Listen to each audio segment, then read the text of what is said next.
Matt Orozco from Macabre Daily, and I just want to make sure I'm saying your name right. Is it Josh Heuston? Yeah, perfect. Okay, Thank didn't want to you. mess that up. So I'm joined by Hassie Harrison and Josh Heuston, who are two of the stars of the upcoming film Dangerous Animals, which will be out on June 6th this year from IFC and Shudder. So thank you both so much for taking some time to speak with me today, and love the background. Oh, Thank thanks you. for having us.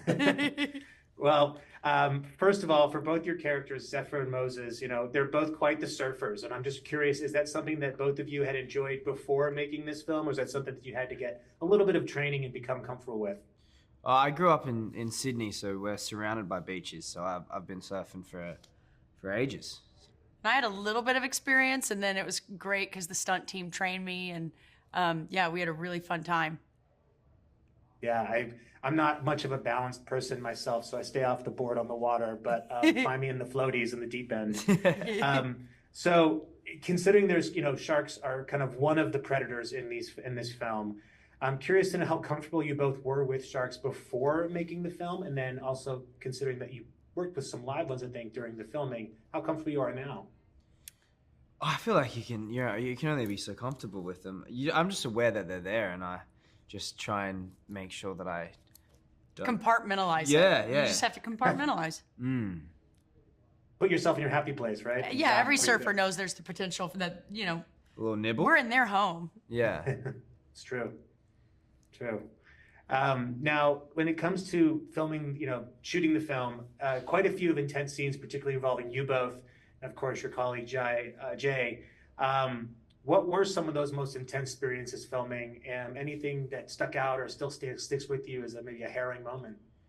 Well, for me, the physicality of being in the harness was probably the most, draining part of the filming, but it was fun at the same time.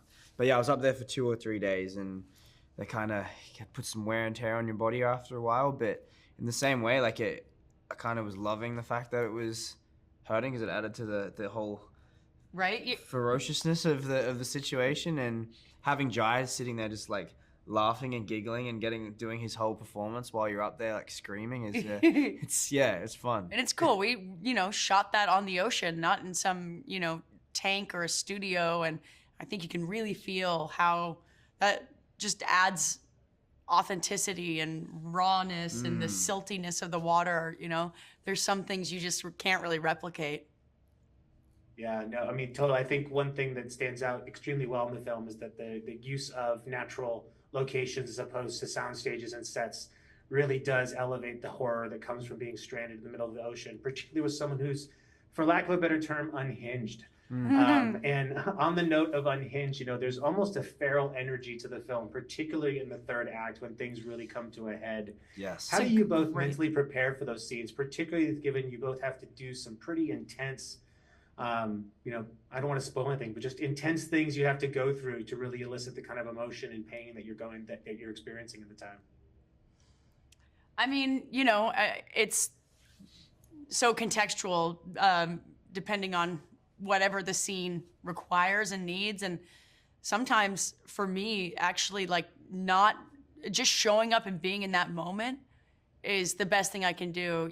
Sometimes too much rehearsal or planning out how I'm going to do something but yeah, I listen to a lot of music to get myself into certain emotional states. And actually you do too, which is something that we bonded over. When we first started working together, it was just an immediate thing. Yeah. Because honestly, I hadn't heard any other person do that. Yeah, I make a playlist for every character, and each scene kind of has a song, give or take. And you should have seen if we had any overlap. Yeah, but it's so personal. That's like asking someone what their journal entry is. I seem to see it. Well, maybe we'll get the Moses and Zephyr playlist at some point. But I just want to say thank you to you both, Josh and Hassie, for taking the time to speak on the film. It's an amazing film. People are going to love it when it comes to theaters on June 6th. So thank you again for the time, and best of luck with the rest of the interviews you're doing. Thank you so much. We really appreciate it. Sounds good. This is Matt Orozco from Macabre Daily, and I'm joined by Sean Byrne, who is the director of Dangerous Animals, which is going to be released on June 6th from Shudder and IFC. And Sean, I just got to say, I'm a huge fan of your previous films, particularly The Devil's Candy. So this was something, an interview I was very much looking forward to. So thanks for making some time. Oh, thanks so much. That's yeah, that's really lovely of you to say.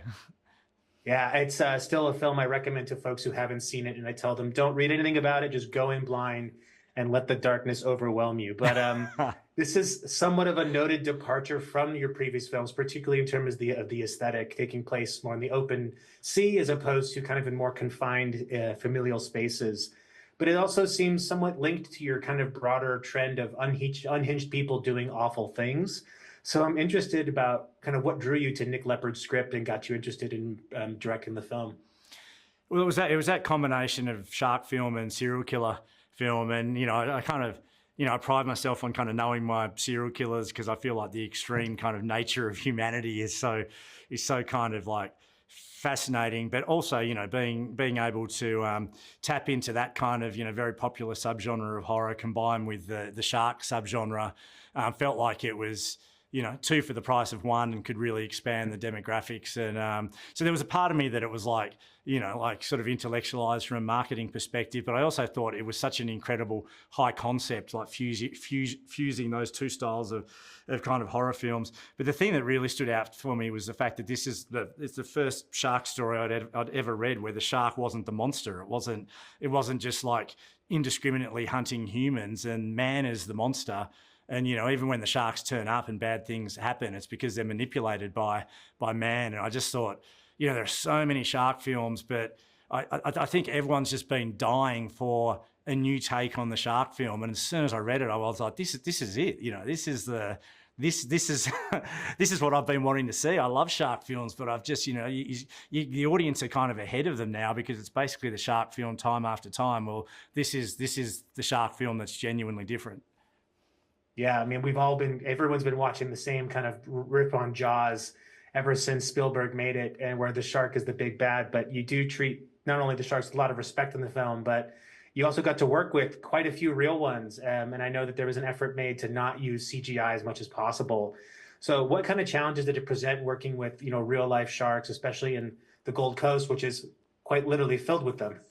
Yeah, well, I mean, we didn't film real life sharks. We had a shark researcher that provided endless 4K footage to go through that sort of matched the storyboard. So I was adamant that I wanted to use real sharks as much as possible with scars, and the same way that humans have scars. And it felt like shark films had got a little bit video gamey, where even the shark expressions almost were kind of human. And I wanted something that felt more like a nature documentary, but still was very precise in terms of how they were integrated. And so everything was storyboarded and we had kind of photographic references, and then it was a matter of finding the actual existing shark footage that could match it.